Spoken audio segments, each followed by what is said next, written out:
little leaguer who hit a home run in like the road to the Little League World Series, flipped his bat in excitement, and got ejected, which meant he missed the next game too. He'd be suspended for +1.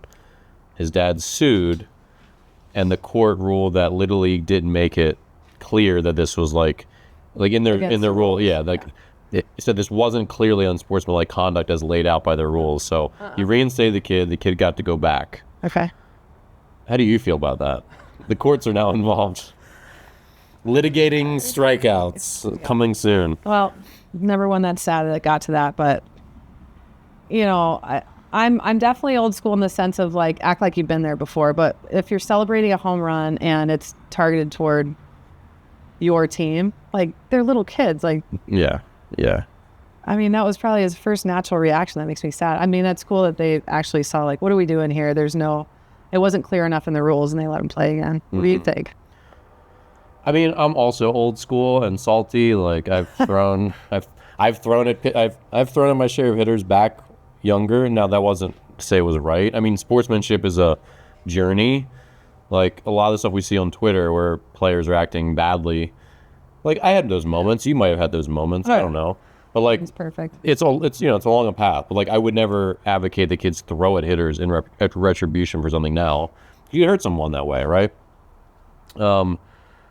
But obviously that part of the game is not really an issue anymore. But like the dance is on second base, the dance, like all of the celebration stuff is way different than it used to be. And I always roll my eyes at it. But at the same time, what I go back to is that when I was a kid, I get to imitate Ken Griffey Jr. in the backyard every day after school. And like baseball was done my way with my buddies in the backyard, or we'd go over to the local park and just do whatever we wanted. It was play.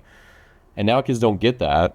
So basically all of their baseball is just this unfun version where it's like formal practice, which of course that's still fun, but I didn't think formal practices were that fun. Like I still like doing the things, but it wasn't like the feeling in the backyard. Free play. Yeah. So I feel like if they never get the free play stuff in the backyard and practice is always like hard work and serious, then it's like, when do they get to enjoy themselves and like express some joy? So I kind of go back to that where it's like, it's got to leak out somewhere. Like they're kids and they want to like feel happy and like celebrate themselves and their teammates. So if you want to pimp a home run, I'm fine with it. I mean, and the thing is, like for me, I never got pissed at hitters pimping a home run because I was just more like, damn, I just gave a home run. That sucks. Like I wish I hadn't done that. But I wasn't like focused on the hitter and like, yeah, it's like whatever. Like I should have been better. And so I don't know. Like I don't get riled up about that. I never did. But I mean, I think bat flips are fine. I think the thing that gets me upset is seeing like the middle fingers toward the other dugout, or like yelling in the other dugout, or like jawing at the fielders as they're running around the bases. And it's like, that's like, it's just baseball, guys. And also like act like you've been there before. And like, that stuff is just like blatantly unsportsmanlike conduct. That stuff I hate seeing, and I hate that that's so. You see that in Division I baseball, in like the SEC. It's like, where are the adults in the room? Are none of you coaches? Like your head coach is paid $800,000, and you can't tell your players to act decently. Yeah, like I don't get where the adults are on some of those programs.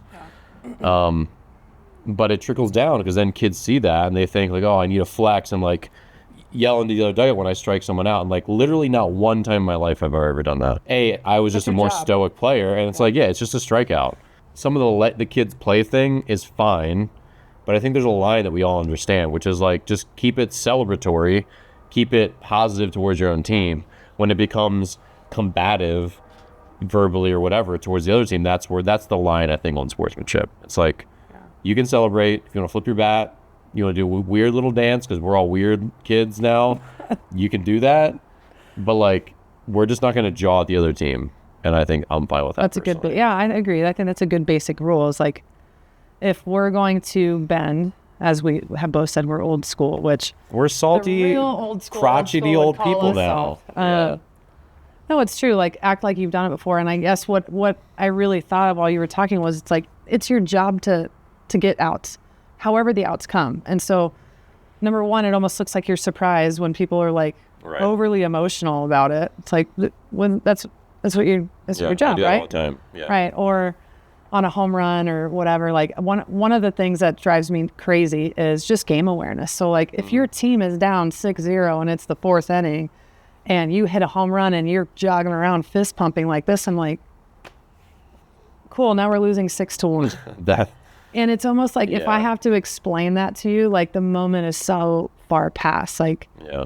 this game has never been about one person. Like there's so many things involved where we do have to depend on each other. So it's like, I'm going to clap for you. I'm going to give you a high five at home plate, but don't act like you just hit a walk-off Right. because now we're losing 6-1. That's always been tough for me. Or the celebrations at second before the play is complete. Like we've seen that both ways where there's an overthrow and a base wasn't taken and it should have been. Or she's celebrating on second base. And actually this is a friend of mine coaches at we won't say the institution, but her player went viral because she was jumping up and down after hitting a double, and the second baseman just held the tag and she was in the air and the I umpire saw that actually. Yeah, I saw called that her clip.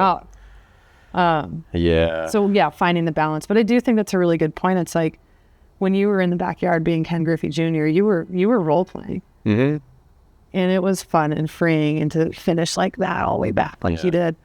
And they don't get as much as that. And so I mean that made me think about it differently. Is can we allow for a little bit of space of celebratory fun without disrespecting the game or the opponent? Yeah.